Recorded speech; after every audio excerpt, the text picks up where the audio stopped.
अपनी कोई ईद नहीं, अपनी तो कुर्बानी है। हमसे तो एक बकरी की हिफाजत नहीं होती, लोग कितनी यादों की हिफाजत पता नहीं कैसे कर लेते हैं। कुर्बानी अगर अपनी प्यारी चीज़ की देनी होती तो मोहब्बत तू तो गई थी मेरे हाथ से। जिसने अपनी कुर्बानी पर सवाब की उम्मीद रखते हुए खुश दिली के साथ कुर्बानी की, वो जानवर उसके लिए जहन्नुम से हाजिब होगा। कुर्बानी के जानवर से जितनी तुम्हें मोहब्बत होगी, तुम्हारी कुर्बानी अल्लाह को इतनी ही पसंद आएगी। इस ईद पर सिर्फ जानवर ही कुर्बान मत करें, अपनी ज़िद, अना, हसरत और बदगुमानी को भी कुर्बान कीजिए।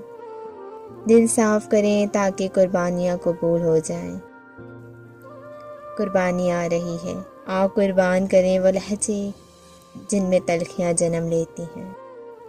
कभी एक बार सोचना, सबसे बड़ा जानवर लेने के चक्कर में कहीं तुम अल्लाह के सामने जानवर ना बन जाओ। ये ईद के दिन जब आते हैं, वो अपने बहुत याद आते हैं जो हमसे जुदा हो गए, मट्टी में सो गए हैं। या अल्लाह मग़फ़िरत फरमाना उन सब प्यारों की।